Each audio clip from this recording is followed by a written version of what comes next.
So if we see the thermodynamics of these reactions, then the constant we get Kp is depend upon the partial pressure of SO3 and the SO2 and O2. So you can see, so from the reaction we can find out what is the Kp over here. So here Kp partial pressure of SO3 divided by the partial pressure of SO2 and the partial pressure of O2. And if suppose Y is the yield, then Kp we can find from the yield. So it depends upon the Pt, that is temperature. So P is the partial pressure, Pt is the system pressure at a given temperature, and Y is the equilibrium yield. So we can see the temperature 600, 700, 800, 900 and 1000 and the corresponding heat evolved. So you can see heat evolution is less by the increasing temperature. So heat evolution less, that directly indicates the Kp that is reducing from 4000 to 2 points. So you can see by increasing temperature the Kp is decreasing. So if you see over here, the Kp decrement that lead to the pressure of the SO3 decreases or the yield of SO3 decreases. So means temperature increases, yield decreases. So that we can have from this data. Now the pressure of the SO3 decreases as we increase the temperature.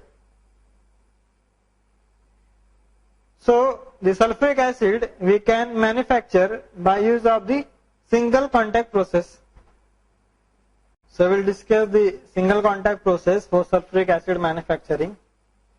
So the process can be divided into 4 stages.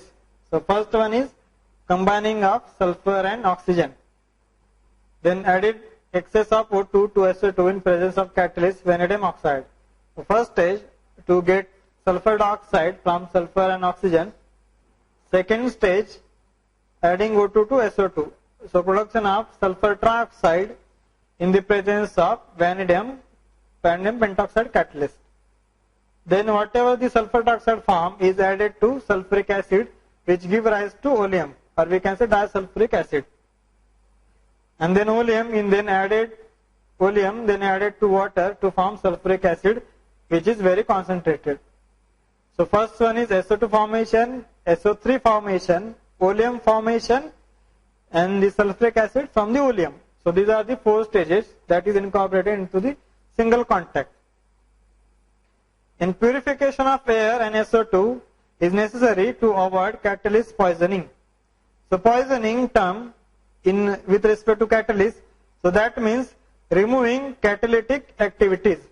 So poisoning terms, so in terms of the catalyst, there are the active sites on which the reaction will take place.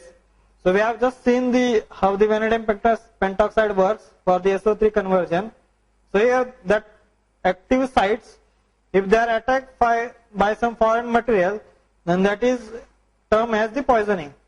So here, if SO3 and air from which the impurities can come, and that impurities we have to remove first before transferring to the reactor.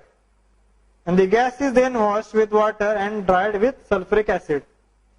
So here the gas is dehydrated, or we can say the dry air is formed with the contact of the sulfuric acid. So we know the sulfuric acid property of dehydrating. So the gas when comes in the sulfuric acid contact, whatever the moisture content, that will be removed totally in this one. So why we need this one? Because if water is present over there, then it will lead to the corrosion inside the pipe. So the air should be absolutely dry, and that we can do by the sulfuric acid. And to conserve the energy, the mixture is heated by exhaust gas head from the catalytic converter by heat exchanger. So here we have seen all the 3 reactions were exothermics.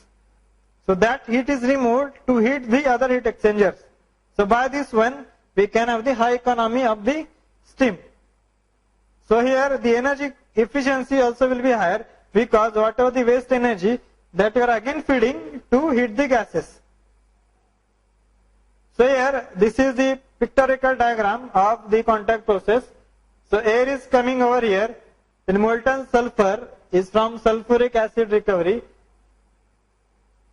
sulfur, then in burner with the air it's reacted, we get the sulfur dioxide. It is fed to the catalytic converter. You can see over here, the catalyst is the multi-stage. So why this is, we have already seen the conversion of catalyst is low at higher temperature. So in this one, here it will come, it will react, and the temperature will increase because of the exothermic reaction, and then again we have to cool it, and then again that mixture is fed to the next stage, where again it's converted, then again the hot gas is again cooled and fed to the other one. So here catalyst is on the porous bed, is kept, and the conversion at different beds will be different. So initial stage it may be lower temperature, but after the heat removal, the conversion may be high. So what happens? At this one, around 70 to 80% conversion will take place. Then temperature is lowered with the help of heat exchanger, and then again the equilibrium is shifted to forward. Then again conversion will take place to high percentage. Again it's cooled, again is fed to the third step. So the converter reactor, it will be multi-stage. Then sulfur trioxide, which is formed in this reactor, is fed to the oleum tower, and the concentrated sulfuric acid and sulfur trioxide, which form the oleum, which is sent to form the sulfuric acid with the help of water. And whatever the unreacted sulfur dioxide, it is again fed for the sulfur trioxide. So here SO2 formation, multi-stage catalytic converter to form the sulfur trioxide, absorbed by the sulfuric acid to form the oleum, which is sent to react with the water, and the unreacted sulfur dioxide again fed to the reactor. So if we see the process flow diagram for this one, so molten sulfur storage, so sulfur comes from there, and then with the help of the pump, we are feeding to the burner. Then air is needed to carry out the burning process or the combustion process, so that air is dried with the help of the sulfuric acid. So we can see the sulfuric acid is recirculated over here. So sulfuric acid is recirculated over in this tray to get the air dried. So what are the moisture over here is removed by the sulfuric acid. Then that dry air is go to the burner. So sulfur plus air in burner form sulfur dioxide. So whatever heat produced by the exothermic reaction is removed over here. So steam will be formed, and water is a coolant in the heat exchanger. Then gas filters to remove any impurities like the arsenic and other, which will poison the catalyst. So that is removed. So here we are using the two-stage catalytic converter. So you see over here the one stage and second stage.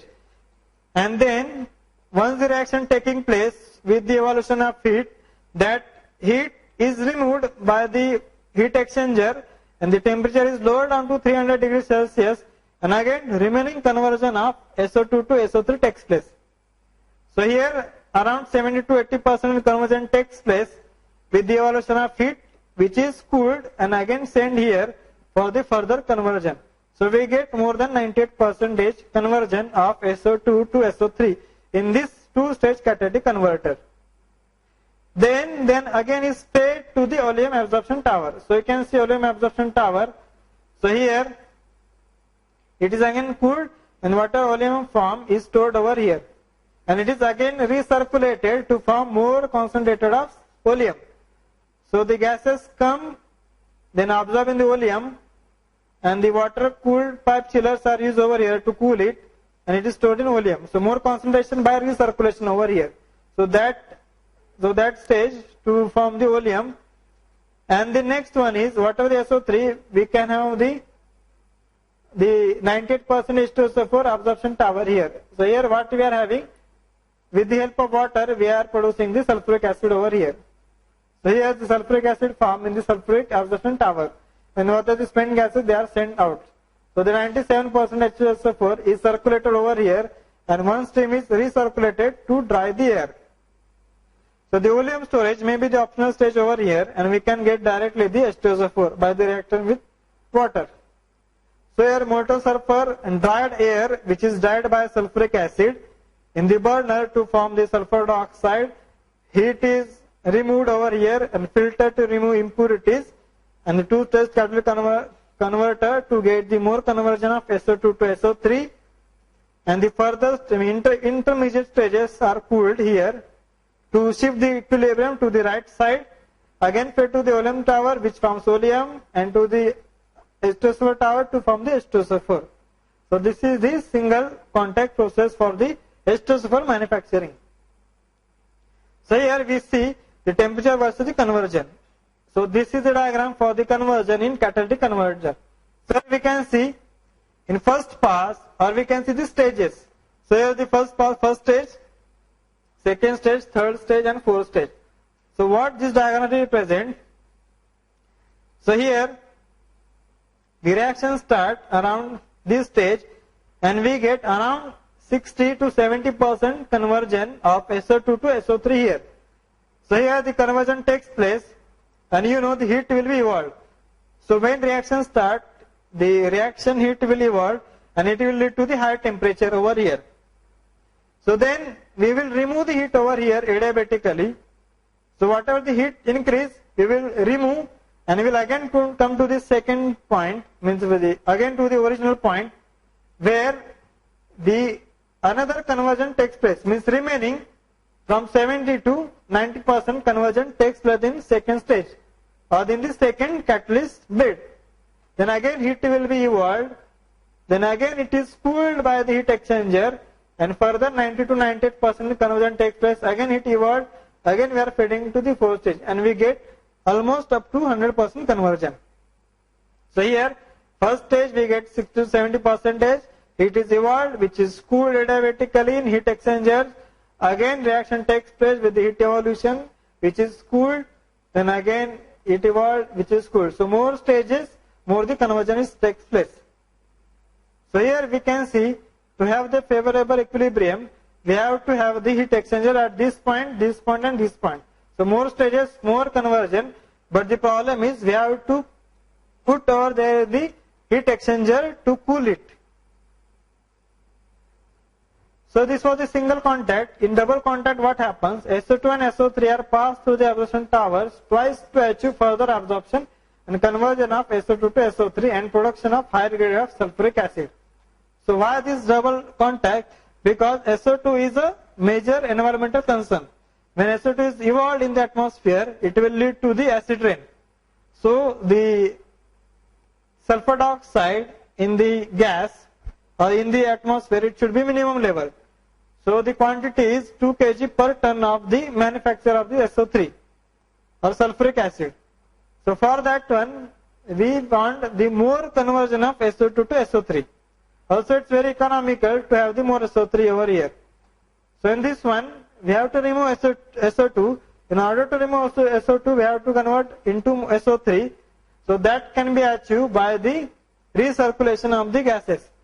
So that earlier was a single contact process. Then here double contact means we are contacting 2 times over here. The exit gases from this stage contain both SO2 and SO3, which are passed to the intermediate absorption towers, where sulfuric acid is trickled down packed columns, and SO3 reacts with water, increasing sulfuric acid concentration. So what are the exit gases that we are again recirculating? That means double contact, and then we are forming the sulfuric acid. Though SO2 passes through the tower, it is unreactive and comes out of the absorption tower. So very limited quantity of SO2 that we are allowed to go in the atmosphere, but that need to be absorbed in the absorption tower.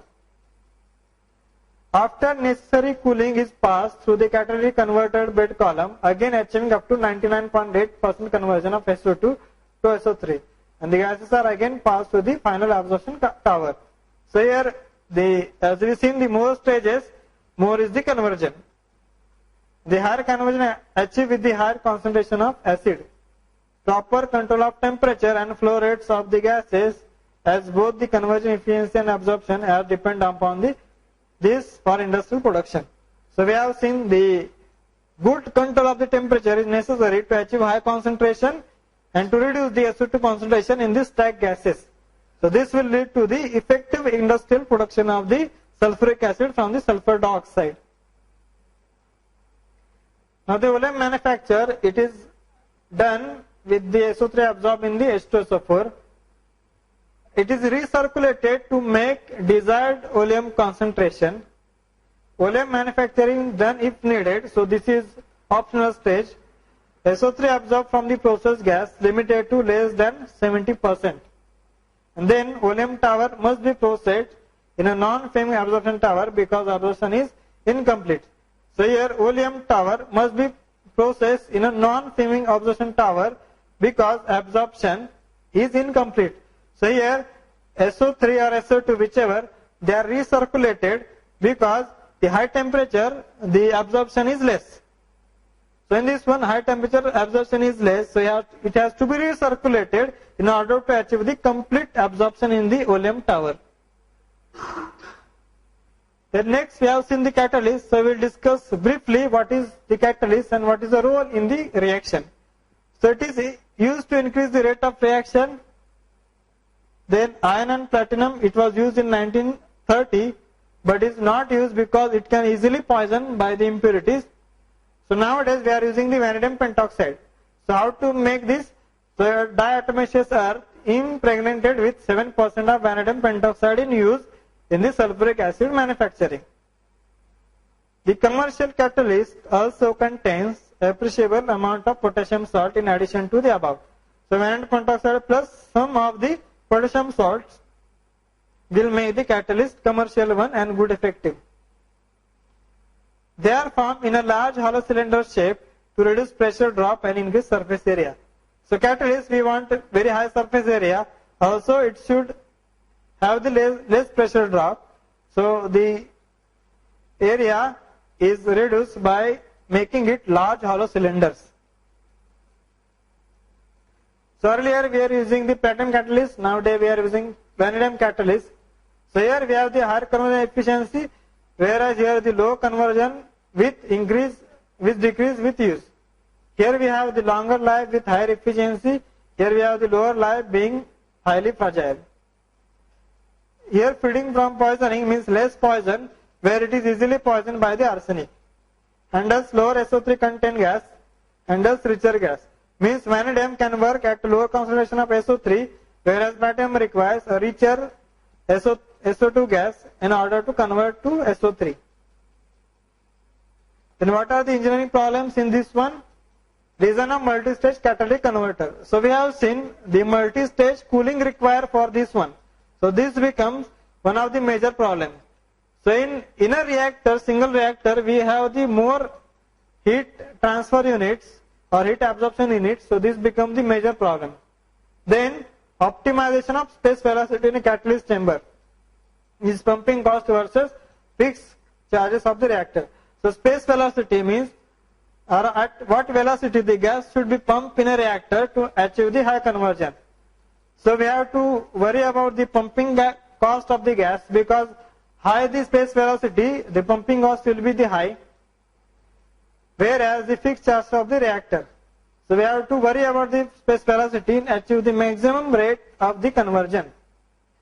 Then H2SO4 is being very corrosive, SO3 being very corrosive, so corrosion problems always there. So we have to go for the good material of the construction. So here generally we use the lead lining or brick line reactors, or for the high acid rain we can use the cast iron reactor. So it is very easy to transport the high strength sulfuric acid in the cast iron compared to the low strength sulfuric acid. And the varying gas feeds, because SO2 concentration is varying, so it's a measuring engineering problem. Also the removal of heat of absorption of SO3 in an acid. So also we have to design the absorption tower in order to remove the heat of absorption. Then if you see the economics of the process, the contact process is more economical than chamber process, because this will produce more and high strength of sulfuric acid. The catalyst improvement led to the high quality process. The high strength acid reduces cost and increases economic allowable market. So generally the sulfuric acid sell in the market in a higher strength grade. fertilizer produces own sulfuric acid than transporting from the others. So in fertilizers, the sulfuric acid needed in a more quantity in order to form the sulfates. So it's better to have their own sulfuric acid plant rather than transporting from the other one. So if fertilizers which requires more sulfuric acid, if they have their own sulfuric acid plant, economics will be much fine than transporting of the sulfuric acid from the sulfuric acid manufacturers. Also, it's economical to transport sulfur to sulfuric acid plant rather to make plant near seaport. So generally, sulfur is transferred from seaport to sulfuric acid plant, not the sulfuric acid manufactured in seaport and transferred to the consumption site. So better transport sulfur to the sulfuric acid plant rather than transporting sulfuric acid. Then how to handle the higher grade sulfuric acid? So stronger acids, which generally more than 58 degree Boehme, handled in steel equipment and shipped in a steel tank cars. Then lower concentration acids in a lead lined tanks, and the pure acid in glass carboys or rigid containers of the glass is passed. Then if we see the health and safety aspects of the sulfuric acid, so sulfuric acid is highly corrosive and can burn skin and eyes severely. So if we accidentally sulfuric acid fell on your skin, it will dehydrate your skin and it will burn severely. It can cause blindness and third degree burns on contact. Sulfuric acid, it will evolve this SO3, and you know the body contain more moisture, so SO3 can combine with water and form the sulfuric acid, which will burn, and you know the eyes contain the more amount of water, so by burning we can have the permanent blindness or the third degree burns on your skin. Exposure to sulfuric acid mist can cause other health problems. So mist means the sulfur trioxide or the H2SO4 fumes that will give the burning problems. Then workers in sulfuric acid plant can also be exposed to the acid through breathing air contaminated with emissions containing oxides of sulfur. So those who are working in sulfuric acid plants, they always have to wear the mask in order to avoid the contact with the oxides of the sulfurs. Then strict safety procedure including adequate method to trap the fumes are required to minimize the risk to workers and the environment in the case of accidental release. So major safety concerns are taken in the sulfuric acid plant, whereas the work area must be well ventilated and employees wear protective clothing. So these are the safety aspects in the sulfuric acid plants. So these workers, they are more prone to the sulfur and the sulfur oxides. So they have to take care of themselves. So they have to wear the protective clothing, they have to use the mask. Also the work area should be well ventilated so that whatever the harmful gases, they will pass to the outside. Acid spills, if accidentally, are contained using materials such as earth, clay or sand, and then slowly diluted with water before being neutralized with a base such as limestone or sodium carbonate. So any accidental spill occur, we have to first push earth, clay or sand, and then slowly we have to dilute with the water before neutralizing with the base such as limestone or sodium carbonate. So we have to refer the Dryden's and the Shrews to get the more detail of the sulfuric acid plants. Also for the technological aspects and the properties, we have to use the Kirk and Othman.